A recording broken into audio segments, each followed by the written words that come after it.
In today's journey, we are reviewing How to Make Hard Seltzer by Chris Colby, but first a reminder to check out the description for more information and helpful links.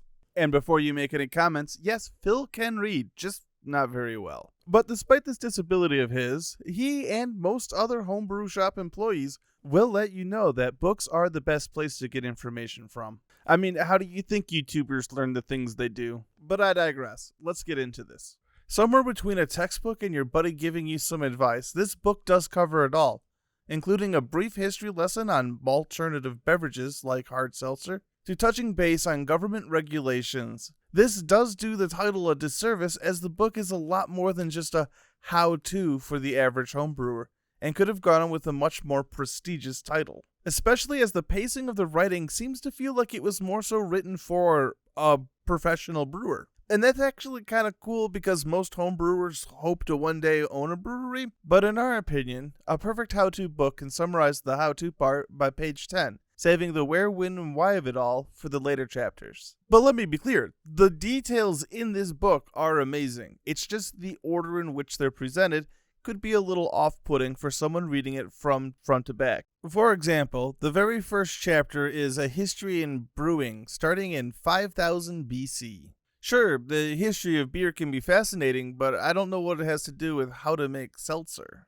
It does have some history on the history of seltzers, but when these are your major complaints, you're doing pretty good still. But that's to be expected with these PhD guys. They know a lot of stuff, but it doesn't always come out in the best ways possible. For example, Chapter 5, Recipes for Craft Breweries, goes about 5 pages before you even get into the first recipe.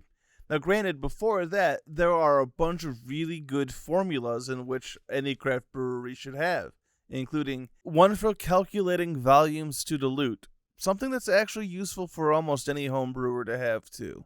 And looks suspiciously like some of that math some people said we'd never use in real life. We haven't actually brewed any of the recipes that are in this book, but looking at them, they seem pretty sound. If this is your first time brewing anything, do keep in mind if you're confused while reading the recipe, make sure you're reading the right section, as there are recipes for professional breweries along with homebrewers. An easy way to tell is that the homebrew recipes are written for 5-gallon batches.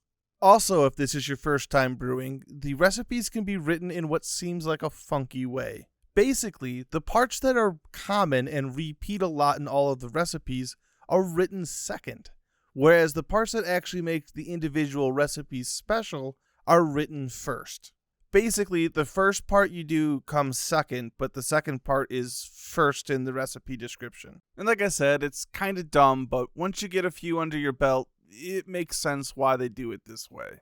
And it's a practice that you see in a lot of other books, and it's perfectly fine and normal. But then again, that's where having a sample recipe in the very beginning that's very basic and straightforward would help avoid some of this confusion.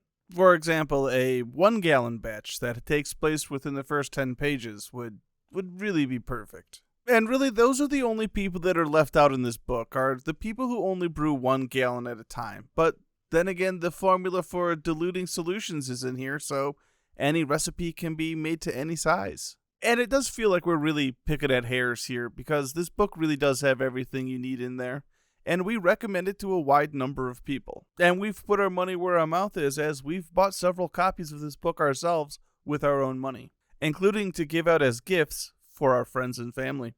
But who do we recommend this book for? Well, anyone that wants to know how to make hard seltzers, and any level of capacity. From the brew pubs thinking about getting hard seltzers into their lineup, to the home brewer who's only really interested in hard seltzers and not making beer. Although there is a section in the back about making beer at home that's suspiciously 10 pages, including an introduction, basic information, and recipes, proving that they're perfectly capable in revision 2 of adding a section like that in the front of the book about how to make 1-gallon batches of hard seltzer. Then you can say, wait, but first a bit of history. Then the only other reordering we would recommend is putting the homebrew section before the professional section, as that's the path most professional brewers have taken, that is starting out as homebrewers and then moving on to the professional world. But then again, I'm not a professional brewer, and maybe I'm wrong. This is just my opinion based on the fact that I've used to sell books like this when I worked at homebrew supply stores in the past. And I can tell you from experience, had this been called The Complete Guide to Hard Seltzers, it would have been an easier sell. Which is a shame, because this is a great book for anyone interested in hard seltzers.